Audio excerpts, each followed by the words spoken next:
Christmas stories happen in the most everyday places. I was part of one not long ago at the grocery store.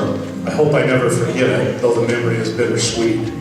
I'd been shopping for almost an hour by the time I got to the checkout lines. My two youngest sons were with me, the 4-year-old refusing to hold on to the cart, the 2-year-old trying to climb out of the basket and jump down to play with his brother. Both got progressively whinier and louder as I tried to keep them under control, so I was looking for the fastest lane possible. I had two choices. In the first line there were 3 customers, and they all had a few purchases. In the second line there was only one man, a harried young father with his own crying baby. But his cart was overflowing with groceries. I quickly looked over the 3-person line again. The woman in the front was very elderly, white-haired and rail thin. Her hands were shaking as she tried unsuccessfully to unlatch her big purse. In the other line, the young father was throwing his food onto the conveyor belt with superhuman speed. I got behind him. I made the right choice. I was able to start unloading my groceries before the elderly woman was even finished paying. My 4-year-old was pulling candy from the shelf. My little one was trying to help by lobbing cans of soup at me. I felt I couldn't get out of the store fast enough. And then, over the sound of the store's cheery holiday music, I heard the checker in the other line talking loudly, too loudly. I glanced over as my hands kept working. "No, I'm sorry," the checker was almost shouting at the old woman, who didn't seem to understand. "That card won't work. You're past your limit. Do you have another way to pay?" The tiny old woman blinked at the checker with a confused expression. Not only were her hands shaking now, but her shoulders too. The teenage bagger rolled her eyes and sighed. As I caught a soup can just before it hit my face, I thought to myself, boy, did I choose the right line. Those 3 are going to be there forever.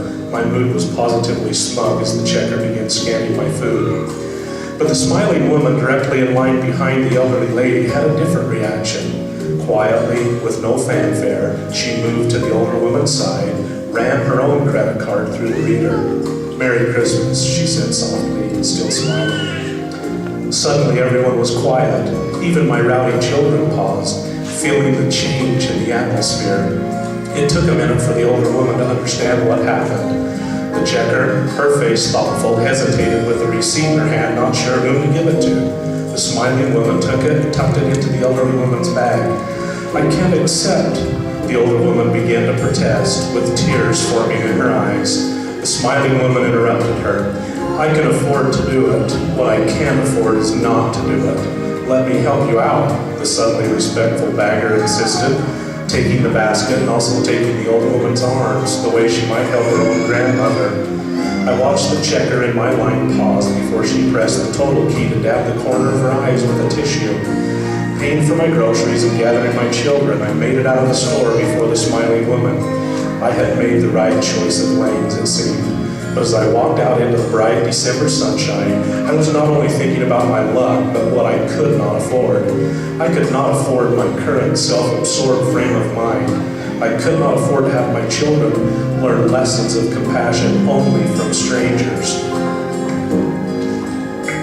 I could not afford to be so distant from the Spirit of Christ at any time of year, especially during this great season of giving. I could not afford to let another stranger, another brother or sister, cross my path in need of help without doing something.